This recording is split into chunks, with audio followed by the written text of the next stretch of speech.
So welcome to the very important class and very technical class of banking chapter. ध्यान से समझना concepts को, बहुत important है. Seventh function of RBI क्या है? पढ़ो, वापस पे लिखा है मैंने.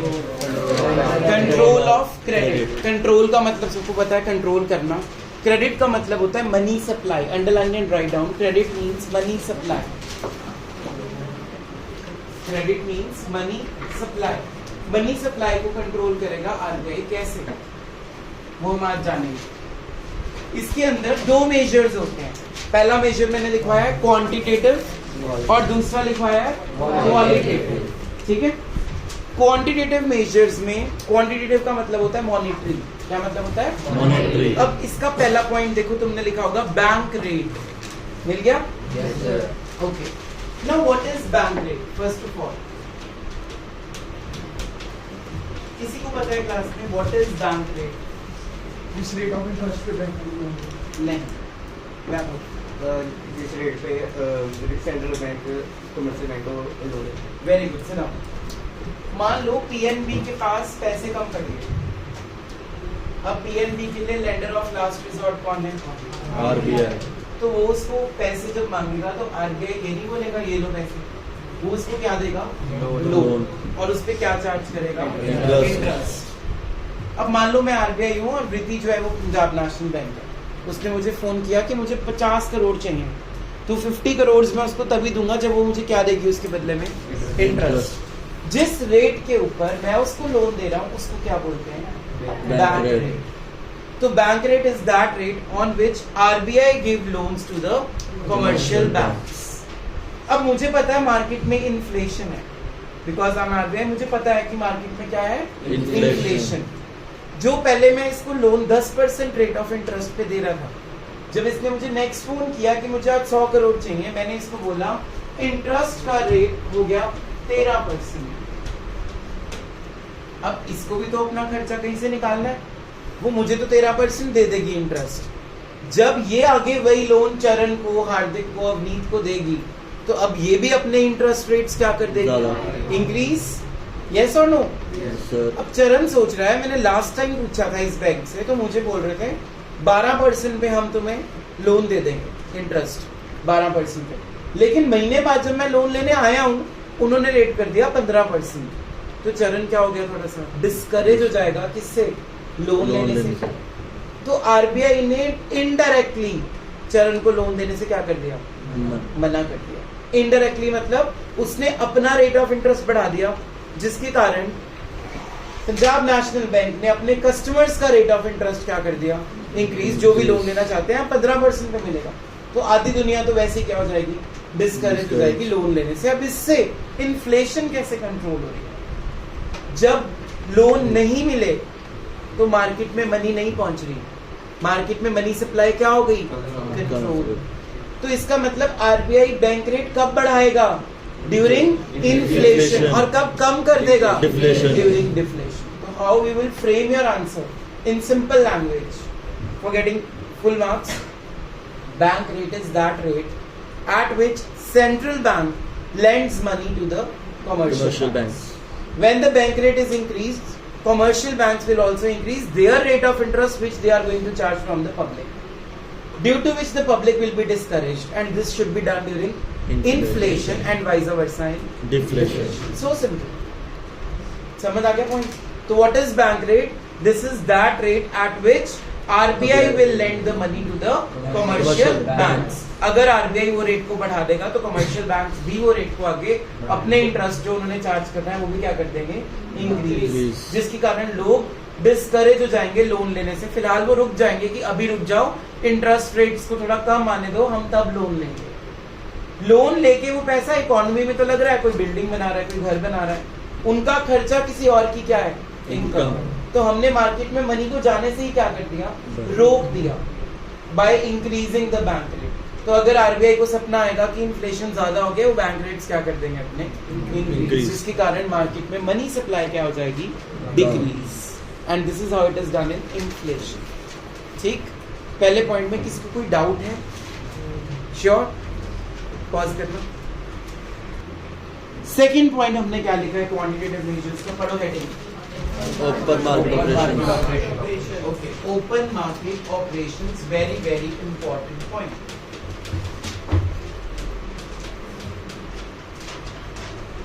बहुत इजी है. गवर्नमेंट की सिक्योरिटीज, गवर्नमेंट की Securities. जिसमें आते हैं गवर्नमेंट के shares, Debentures. Debentures, bonds and national saving Saving certificate. ठीक है. एनएससी एनएसएस के कैंप्स भी लगाते हो कि वही है नेशनल सेविंग सर्टिफिकेट, उसी से रिलेटेड होता है. ठीक है. ओके, ध्यान से सुनना. अब आरबीआई क्या कर रहा है? गवर्नमेंट की सिक्योरिटीज, गवर्नमेंट के शेयर्स, डिबेंचर्स, बॉन्ड्स बेच रहा है या खरीद रहा है? बेच रहा है या खरीद रहा है. मतलब बाय कर रहा है या फिर सेल Sell कर रहा है. कर रहा है. किसको? Central bank. Central. किसको? सेंट्रल बैंक कर रहा है. किसको? Commercial bank. देखो मैं आरबीआई हूँ, मैंने पंजाब नेशनल बैंक को गवर्नमेंट सिक्योरिटीज बेच दी, एसबीआई को बेच दी. जब मैं उनको वो शेयर्स बेचूंगा, सपोज ये एक शेयर का पेज है, एक वारंट है पूरा शेयर्स का, जब मैंने उसको बेच दिया तो मैं उससे पैसे ले रहा हूँ. जब भी मैं कोई चीज बेच रहा हूँ तो मैं डेफिनेटली क्या लूंगा उनसे? पैसे लूंगा. अब मैं ऐसा कब करूंगा? इन्फ्लेशन के टाइम पे, क्योंकि मैं चाहता हूँ कि बैंक के पास पैसा क्या हो जाए? Come during inflation. अगर मैं उनका पैसा कम कर रहा हूँ तो वो आगे इकोनॉमी में पैसा सर्कुलेट कम करेंगे या नहीं करेंगे या कम करेंगे. समझ आया? तो मैंने क्या किया, गवर्नमेंट की सिक्योरिटीज, गवर्नमेंट के शेयर्स एंड डिबेंचर्स मेरे पास आ गए. ठीक है, प्राइम मिनिस्टर से मैंने ले लिए सारे. मैंने वो शेयर्स डिबेंचर्स किसको बेच दिए? Commercial banks. किसको बेच दिए बोलो? Commercial banks. SBI, PNB, ICICI, इनको बेच दिए.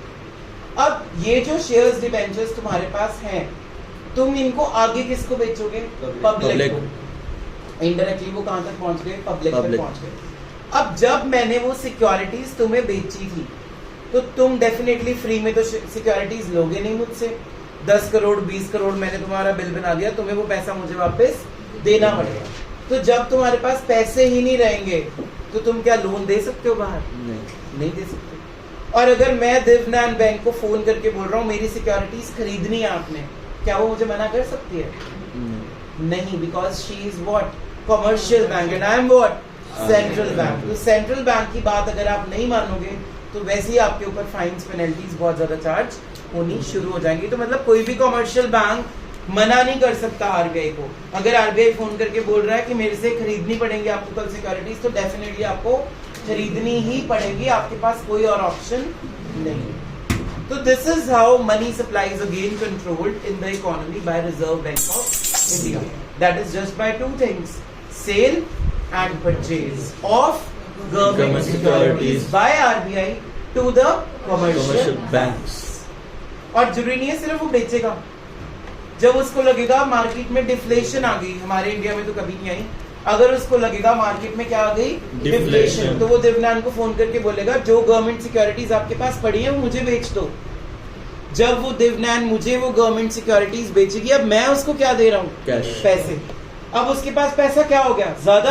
अब वो लोन्स क्या कर देगी? देने ज्यादा शुरू कर देगी. मार्केट में मनी सप्लाई जो पहले कम थी वो क्या हो जाएगी? ज्यादा. इससे कौन सी प्रॉब्लम ठीक होगी? Problem of deflation. So what is open market operation in simple language? It is buying and selling of government securities by the central bank to the commercial banks. During inflation RBI will sell the securities so that the money can be withdrawn from the economy and vice versa in Deflation. This is the complete answer of open market operations. हमने 2 point पढ़े हैं अभी तक सिर्फ. पहला, bank rate. Bank rate क्या होता है? वो रेट होता है जिसपे सेंट्रल बैंक, कौन सा बैंक? सेंट्रल बैंक क्या देता है? लोन. किसको देता है? कमर्शियल बैंक को. अगर वो बैंक रेट बढ़ा देगा तो कमर्शियल बैंक्स भी अपना रेट ऑफ इंटरेस्ट बढ़ा देंगे. अगर वो रेट ऑफ इंटरेस्ट बढ़ा देंगे तो लोग लोन लेने से क्या हो जाएंगे? डिस्करेज हो जाएंगे. और ऐसा सेंट्रल बैंक कब करेगा? During inflation and vice versa in deflation. Second point मैंने क्या पढ़ा है? Open market operation. इसमें क्या बेचना और क्या खरीदना है? Government securities. कौन सी होती है? Share, debentures, bonds and national saving certificates. ठीक. सेंट्रल बैंक गवर्नमेंट सिक्योरिटीज को बेचेगा, किसको बेचेगा? कमर्शियल बैंक्स को। उनसे क्या ले लेगा बदले में? पैसे। पैसे अगर सेंट्रल बैंक के पास आ गए तो लोन्स देने के लिए पैसे क्या हो गए? कम। और ऐसा कब करना चाहिए? During inflation and vice versa in deflation. Stand up अभी क्या कंफ्यूजन है? आपने डिफ्लेशन बोल दिया था ना। देखो अगर मैं खरीदूंगा, when I will buy something from you, I will pay you ना। So when I will pay you, you have abundance of money। abundance of money तब करनी चाहिए जब मार्केट में डिफ्लेशन होती है, और इन्फ्लेशन में मनी ले लेनी चाहिए बैंक से। तो उस टाइम पे मैं बोलूंगा आप मुझसे खरीद लो। सिद्धाम क्लियर है सबको? तो ये क्वांटिटेटिव मेजर्स के 2 पॉइंट्स थे। कौन से बोलो? पहला बैंक रेट, दूसरा open market operations. Third point पढ़ो क्या लिखा है? Repo rate.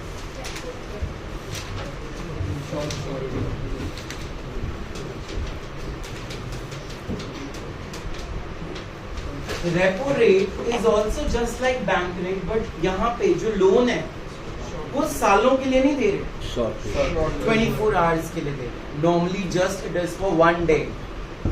SBI का मुझे फोन आया आज सुबह कि मुझे लोन चाहिए। मैंने कहा कितने दिन के लिए चाहिए? कहता 1 डे के लिए चाहिए। मैंने कहा कितने का लोन चाहिए? कहता 20 करोड़ का चाहिए। मैंने कहा ओके ले लो, आप मुझे इंटरेस्ट दे देना। इस रेट को बोलेंगे हम रेपो रेट। पर ऐसे नहीं मिलता ये लोन, इसमें थोड़ी सी फॉर्मेलिटी है, वो ध्यान से सुनो फॉर्मेलिटी और उसको समझो। SBI ने RBI से क्या मांगे? 20 करोड़ रुपए मांगे एज अ लोन मांगा फॉर जस्ट 1 डे। स्टार्टिंग जब हुई थी रेपो रेट की हमारी कंट्री में, इट वाज ओनली 24 आवर्स, बहुत शॉर्ट पीरियड के लिए लोन जब चाहिए। Now it can go up to 7 days. कितने दिन के लिए जा सकता है ये? 7 दिन। 24 घंटे से शुरू हुआ था ये वाला टॉपिक, लेकिन अब टोटल टॉपिक है कितने दिन के लिए आप लोन दे सकते हो? 7 डेज। तो जब शॉर्ट टर्म लोन की बात करेगा कोई भी बैंक, तब हम बैंक रेट को नहीं याद करेंगे। किसको याद करेंगे? Repo rate. वो लॉन्ग टर्म लोन्स था, 10 साल, 5 साल, 15 साल, 20 साल, 1 साल, वो उसके लिए बैंक रेट। जब भी शॉर्ट टर्म फंड्स की बात करनी है, we will talk about repo rate. होता ये भी वैसे ही है बैंक रेट की तरह, पर इसको हम ऐसे ही लोन नहीं दे देंगे। हम क्या करेंगे?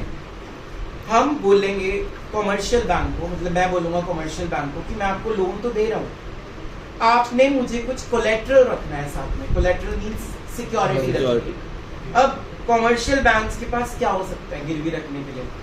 Government securities. क्या हो सकती है? Government securities. तो मुझे 20 करोड़ की सिक्योरिटीज देगा पहले, मेरे पास सिक्योरिटी आ गई। अब मैं उसको क्या दे दूंगा? 1 दिन के लिए या 6 दिन के लिए या 5 दिन के लिए क्या दे दूंगा? वो लोन।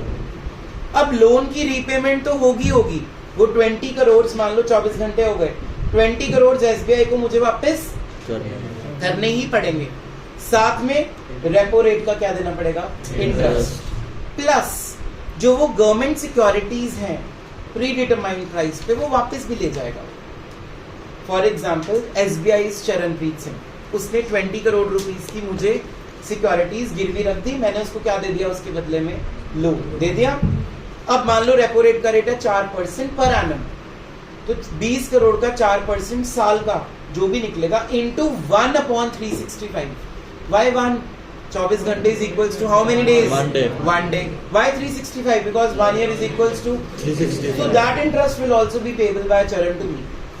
Is it clear? अब जब उसने पूरे पैसे मुझे दे दिए, 20 करोड़ के ऊपर इंटरेस्ट भी दे दिया, जो इसने गवर्नमेंट सिक्योरिटीज मेरे पास गिरवी रखी थी, अब वो अपनी गवर्नमेंट सिक्योरिटीज छुड़वा लेगा, मतलब मैं उसको वापस कर दूंगा। इसको बोलते हैं रेपो रेट। तो रेपो रेट इजीली नहीं मिलता, मतलब इसमें लोन इजीली नहीं मिलता आपको। प्री डिटरमाइंड डेट के ऊपर, डेट किस डेट को मैं लोन वापस करूंगा, it's pre determined. Pre determined rate आपको साइन करना पड़ेगा एग्रीमेंट कि मैं आपके पास कोलेट्रल रख रहा हूँ अपनी गवर्नमेंट सिक्योरिटीज, मैं आपसे इस डेट पे अपनी सिक्योरिटीज वापस छुड़वा लूंगा। प्लस उसके ऊपर हम रेट ऑफ इंटरेस्ट भी चार्ज करेंगे। अब ध्यान से सुनना कंसेप्ट, अगर मैं रेपो रेट का इंटरेस्ट रेट बढ़ा दूं तो क्या चरण मुझसे अभी भी लोन लेना पसंद करेगा? नहीं भी कर सकता, कर भी सकता है। अगर इसने कहा चलो कोई बात नहीं, मुझे तो बहुत जरूरत है, मुझे लोन चाहिए, फिर अगले दिन ये अपने कस्टमर्स को जब लोन देगा, वो रेट ऑफ इंटरेस्ट भी क्या हो जाएगा? इंक्रीज, क्योंकि इसने अपना खर्चा तो पूरा करना है। अगर ये 15% मुझे देने को तैयार है, दैट मीन्स ये कस्टमर से कितना लेगा? कम से कम 18, 17, 16, ताकि उसको कोई प्रॉफिट तो हो बीच में से। लोग लोन लेंगे इतनी ज्यादा रेट ऑफ इंटरेस्ट के ऊपर, लोग क्या हो गए फिर से डिस्करेज। ऐसा कब करेगा RBI? Inflation and vice versa in Inflation. ये होता है रेपो रेट का पूरा सीन। क्लियर है सबको? So what is repo rate? Repo rate is the rate of interest charge by central bank while giving loan to the commercial bank for short period of time. Generally it is only 24 hours which can now go beyond, not beyond up to 7 days. Is it clear? But the loan is not granted free of cost. What the commercial bank has to give? Government securities. And an agreement will be signed by both the parties. Predetermined price होगा उसके ऊपर, date पहले से mention होगी, और government securities वो मुझसे वापस ले लेगा जब वो अपना loan plus interest मुझे वापस कर देगा. Any doubts? This is repo rate. Pause the video. पहला पॉइंट हमने क्या पढ़ा था आज? Bank rate. Bank rate long term funds के लिए, repo rate Short short term term funds के लिए. फाइन. सेकंड पॉइंट हमने पढ़ा open market operations. Third point हमने क्या पढ़ा? Repo rate. फोर्थ पॉइंट इसका ऑपोजिट है, Reverse repo rate. Okay, what is reverse repo rate?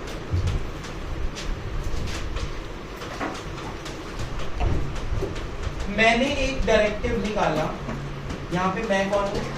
RBI.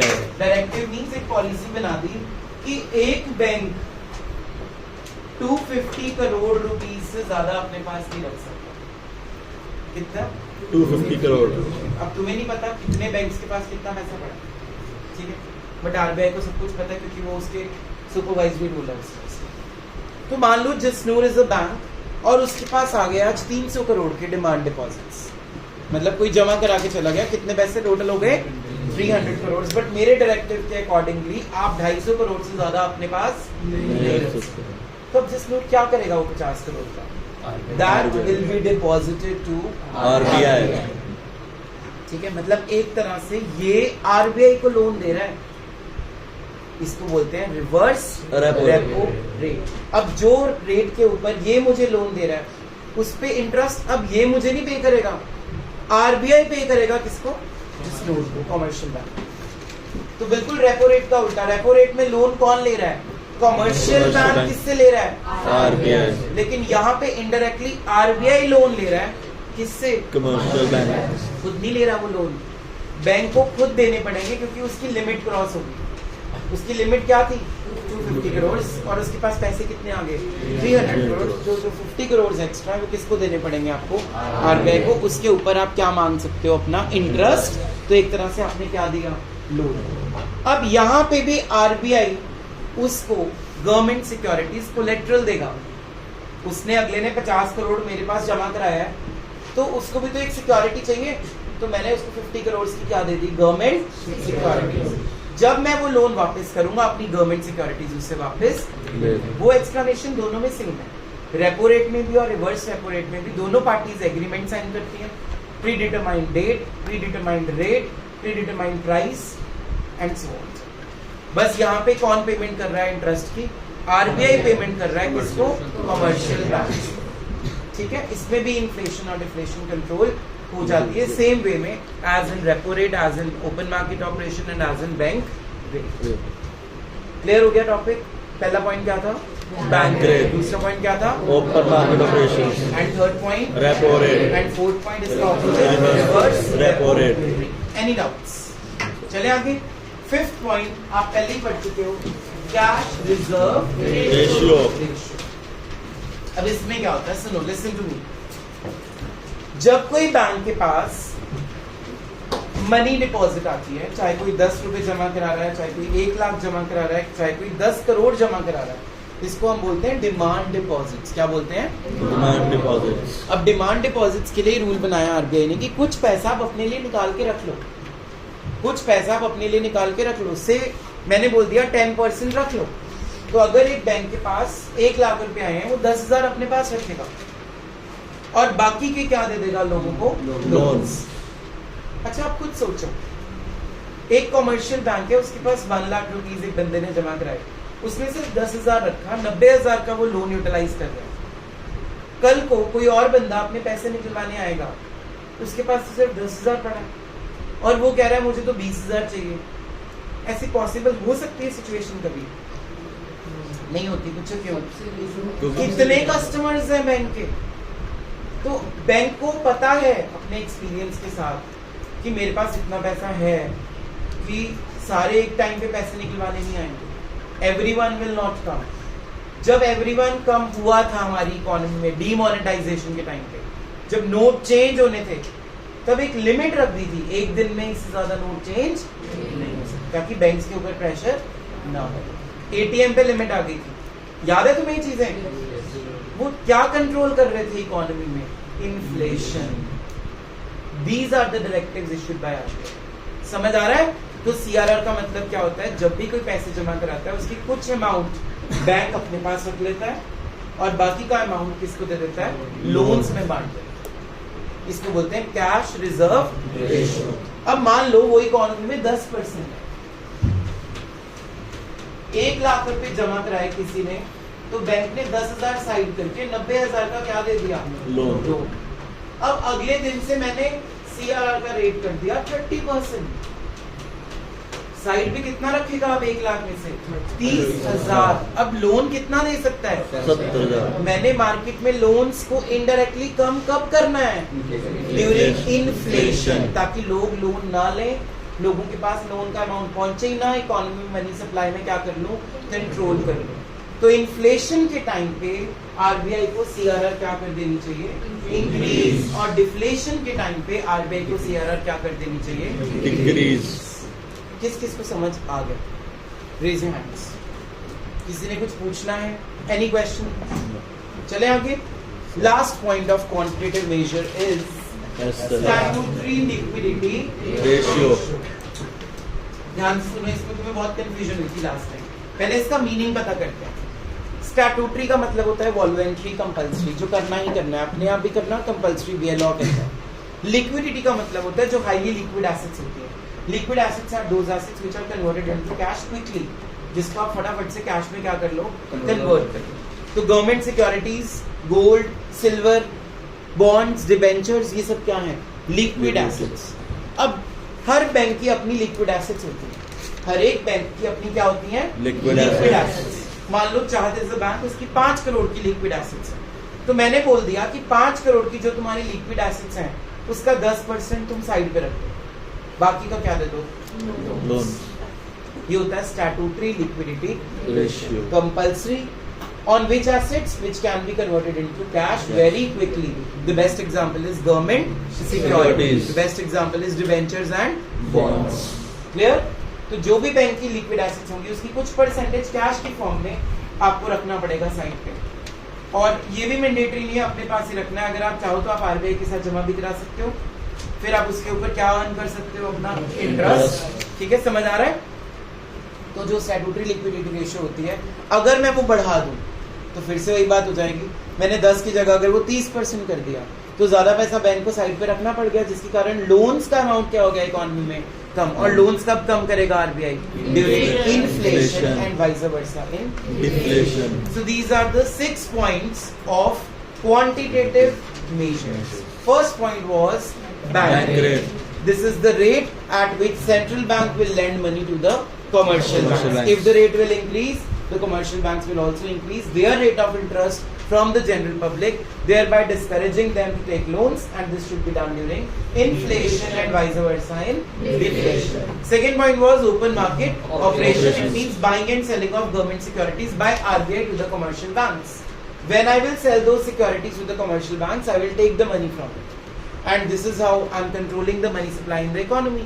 पैसा मेरे पास आ गया तो उसके पास तो पैसा बचा ही नहीं, अब मैं ही डिसाइड करूंगा कितनी सिक्योरिटीज उसको खरीदनी है. समझ आ रहा है? तो इन्फ्लेशन के टाइम पे आरबीआई को अपनी सिक्योरिटीज बेच देनी चाहिए कमर्शियल बैंक्स को, और पैसा अपने पास रख लेना चाहिए ताकि मार्केट में मनी सप्लाई क्या हो जाए? कम. थर्ड पॉइंट हमने क्या पढ़ा था? Repo rate. Repo rate is the rate of, again just like bank rate it is the rate, but यहाँ पे दो चीजें कंडीशंस हैं. पहला शॉर्ट पीरियड लोन, दूसरा साथ में कुछ गिरवी रखना पड़ेगा. गिरवी रखेंगे किस चीज को? Government securities. जब आरबीआई लोन और इंटरेस्ट दोनों दे देगा, अपनी गवर्नमेंट सिक्योरिटीज वापस ले लेगा उससे. क्लियर? रिवर्स रेपो रेट की एक ना लाइन मैंने तुम्हें शायद लिखवाई है या नहीं, बाद में चेक करेंगे. पहले सुनो वो लाइन है क्या. Surplus funds parked with RBI लिखवाया होगा मैंने, पार्किंग वाला पार्क बताया था तुम्हें. Underline this line. अब ये सरप्लस फंड्स क्या था, मैंने लिमिट डिसाइड कितनी की हुई है, देखो बोर्ड पे 250 करोड़, और जसनूर के पास पैसे कितने आगे थे 300 करोड़. तो जो उसके पास सरप्लस फंड्स हैं वो मेरे घर पे पार्क कर दिया उसने. पार्किंग करना मींस रोक रख देना वहां पे. Is it clear? तो ये लाइन जरूर लिखनी है पेपर में, you will get good marks. Park their surplus funds with RBI. Underline this line, this is the key line of the answer. Fifth point was cash reserve ratio. हर एक deposits में से कुछ पैसा साइड पे रखना है, बाकी के लोन देने हैं. अगर मैं ये रेट बढ़ा दूंगा तो लोन्स की मात्रा क्या हो जाएगी इकोनॉमी में कम, और मुझे ऐसा कब करना चाहिए, during inflation and vice versa in deflation. Clear? And last is statutory liquidity ratio. जितनी भी लिक्विड एसेट्स हैं बैंक के पास उसकी कुछ परसेंटेज अपने पास रखनी है, बाकी का क्या दे रहा है, लोन. अगर मैं ये रेट भी बढ़ा दूंगा तो आपके पास पैसे कम हो जाएंगे लोन्स देने के लिए, और मैं ऐसा कब करूंगा, during inflation. So these were the quantitative measures of money supply in the economy. चलते हैं आप क्वालिटेटिव की तरफ. उसके 3 पॉइंट्स. फर्स्ट पॉइंट क्या है, पढ़ो. Qualitative measures. The very first point is margin required. What is margin? ध्यान से सुनना. गैविन को लोन चाहिए 10 लाख का. वो पीएनबी गया, वो कहते हैं हम लोन दे देंगे आपको 10 लाख का, आप ना अपनी एसेट गिरवी रख दो कोई 15 लाख. कितने का मार्जिन रखा है, 5 लाख. कल को अगर गैविन लोन ना दे पाया तो उसकी एसेट बैंक बेच देगा. ठीक है? तो अगर वो एसेट की वैल्यू ज्यादा होगी तभी बैंक को प्रॉफिट होगा. अगर वो एसेट की वैल्यू कम होगी तो बैंक लोन देता ही नहीं है. पहली चीज, आपकी जो गिरवी रखने वाली चीज है वो ज्यादा महंगी होनी चाहिए as compare to the amount of loan. अब मैं आरबीआई हूँ, ठीक है, मैंने फोन कर दिया जिस बैंक के पास ये गया था, मैंने कह दिया अपने मार्जिन इंक्रीज कर दो. अब 10 लाख का लोन जो पहले 15 लाख की सिक्योरिटी में मिल रहा था, अब बैंक बोल रहा है आपको 25 लाख की सिक्योरिटी देनी पड़ेगी, तब मैं आपको 10 लाख का लोन दूंगा. मतलब कितना मार्जिन हो गया, 15 लाख का. अब गैविन तो डिस्करेज हो ही रहा है, उसके पास 25 लाख की सिक्योरिटी नहीं है. अगर होती तो वो लोन ही क्यों लेता वाली चीज है ना. तो अगर उसके पास सिक्योरिटी ही नहीं है तो अब वो लोन लेने से क्या हो गया, तो कब करना है discourage. Very good answer. During inflation margin should increase. तो आरबीआई कब इंक्रीज कर देता है मार्जिन, ड्यूरिंग इन्फ्लेशन. खुद नहीं कर रहा, वो करवा रहा है. किसके थ्रू, कॉमर्शियल बैंक के थ्रू. किसके थ्रू करवा रहा है, कॉमर्शियल बैंक. दानिश का रिजर्व बैंक था. समझ आ गया सबको. तो रिजर्व बैंक मार्जिन कब बढ़ा देगा, during the time of inflation and vice versa in deflation. Any doubts? This is known as margin requirements. चले आगे. Second point is rationing of credit. Rationing of credit का मतलब होता है कोटास बना. क्या बना देना, कोटास. जैसे तुम एडमिशन लेते हो किसी भी स्कूल या कॉलेज में, general category, SC category, ST category, single girl child जो बंद हो रहा है, एनी हाउ भी सुन लो ध्यान से. कोटास कैसे आरबीआई बनाता है, आरबीआई ने डिसाइड कर दिया हेल्थ के लिए अगर आपने लोन लेना है, किसी की हेल्थ खराब होगी तो 20% लोन्स आप दे सकते हो. होम लोन्स है 30%, एजुकेशन लोन है 40%. उसने ये 30, 40, 20 जो डिसाइड किया है इसको क्या बोलते हैं, कोटास बना. एग्रीकल्चर को 10% देना है. तो अगर मान लो ये एक बैंक है, इसका अपना कोटा पूरा हो गया, होम लोन जितने ये देना चाहती थी वो दे चुकी है, और इसके पास और कस्टमर्स जा रहे हैं लोन लेने के लिए. तो इसका जब कोटा ही पूरा हो गया है, अब ये और लोन्स नहीं दे सकती. तो कोटास को श्रिंक कब कर देगा आरबीआई, लोन्स नहीं देना, इन्फ्लेशन. और रिलैक्स कब कर देगा कोटास को, इन्फ्लेशन. तो कोटास से क्या होता है, सारे सेक्टर्स की क्या होती है, डेवलपमेंट. हेल्थ सेक्टर भी आ गया, एजुकेशन भी आ गया, एजुकेशन के लिए लोन आ गया, आपने घर बनाना है उसके लिए लोन आ गया, कोई इंफ्रास्ट्रक्चर खड़ा करना है आपने, कोई बिल्डिंग बनानी है, ऑफिस बनाना है, उसको बोलते हैं कमर्शियल प्रॉपर्टी लोन्स. क्या बोलते हैं, कमर्शियल प्रॉपर्टी लोन्स. तो हर सेक्टर का ध्यान रख रहा है आगे कोटास बना. लास्ट पॉइंट आपने नंबर 3 लिखा है, moral suasion. Speak out. Moral suasion. Now what is moral suasion? Moral means support, moral values. अपनी डायरेक्टिव्स मीन्स डायरेक्शंस देना, उनके साथ मीटिंग्स करना, हर बैंक के मैनेजर को अपने पास बुला के हर महीने में एक मीटिंग करके उसको नए रूल समझाना. ये कौन करेगा? RBI. अपने रूल्स उन तक पहुंचाने को बोलते हैं मॉरल Suasion. और अगर वो उनके रूल्स को तोड़ दें या उनके डायरेक्टिव्स को फॉलो नहीं करें, फिर कमर्शियल बैंक्स की पिट्टी भी हो सकती है. किसके थ्रू? समझ आ गया? पिटाई. Any doubts? So these were the quantitative and qualitative measures to control the money supply in the economy. Clear? Qualitative का पहला पॉइंट क्या था? Margin requirement. एसेट की वैल्यू और लोन की वैल्यू के डिफरेंस को बोलते हैं मार्जिन. सेकंड हमने पढ़ा रेशनिंग ऑफ क्रेडिट. कोटास बना दिया, इस सेक्टर को इतना ही लोन देना, इससे ज्यादा लोन नहीं देना, ताकि सारे एरियाज की क्या हो सके, Development. सबको लोन मिलना चाहिए. थर्ड क्या है? Moral suasion. उनको सपोर्ट करना, उनकी हेल्प करना, उनको डायरेक्शंस देना, उनको समझाना, उनके साथ बार बार मीटिंग्स करना, अपने रूल्स उन तक पहुंचाने को बोलते हैं मॉरल सुएशन. ठीक है, will continue tomorrow. Thank you.